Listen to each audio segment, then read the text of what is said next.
Now that we have set up our database connection, we are ready to put our database into work. With PHP, you will most of the time create databases and even database tables through either PHPMyAdmin or a database client where you could connect to.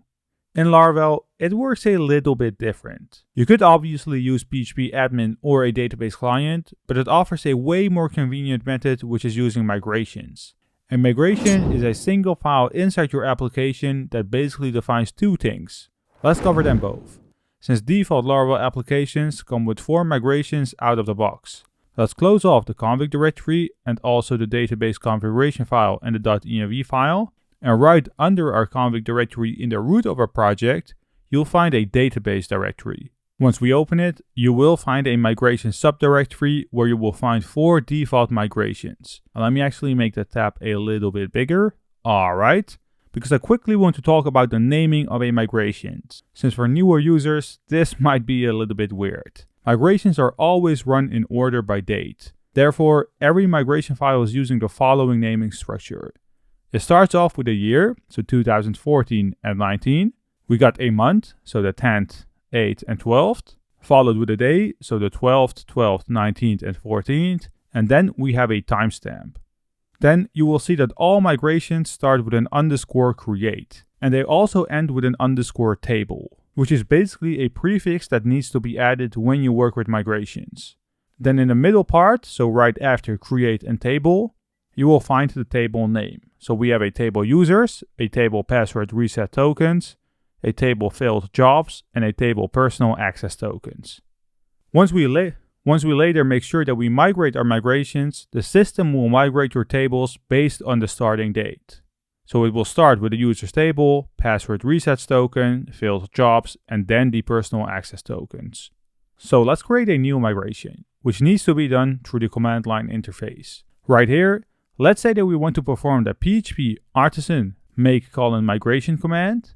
And keep in mind that whenever you're going to make a new migration through the make migration command, you do need to add the prefixes. So we do need to say create underscore a new table named posts underscore table. Right now, we have created a new migration, which you can find in the same exact location. Databases, migrations, and then we have created a new posts table.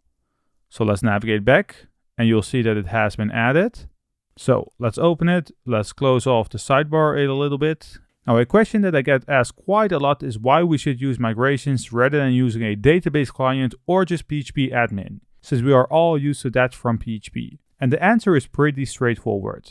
Migrations allow you to design a database schema before using it, and it makes it very easy to manage the database.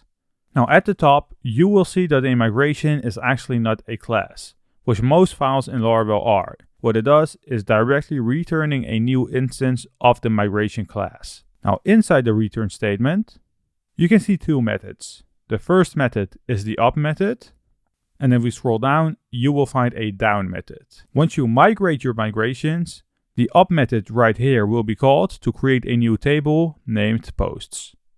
Now, the down method obviously makes sense right now since I've explained the up method, because it will simply tell your Laravel application that it needs to drop if the table exists with the name of posts. Now let's scroll up to the up method and see what's going on inside of it. Quick note, the structure that you see right here will be added to every newly generated migration. Right at the start, you will find the keyword schema, which is coming from the schema builder class, which allows you to design your database in a database agnostic way, which means that you will never have to worry about what database you are using, as long as the right driver has been set up. In human terms, this means that the schema builder class makes sure that whatever has been defined inside the class would work in the same exact way in MySQL, SQL Server, or even SQLite. Now, through the schema builder class, we have access to the create method, which needs to be called whenever you want to create a new table inside your database. The create method accepts 2 required parameters.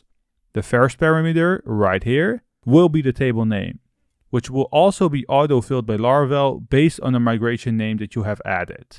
While the second parameter, right here, is a closure parameter of the blueprint object, where we need to specify all table fields right inside of it, right here.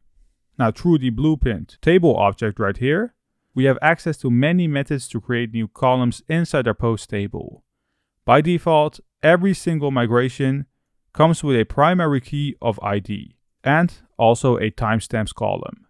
Well, the timestamps data type actually comes with 2 columns. It adds the created_add column, but it also creates an updated_add column.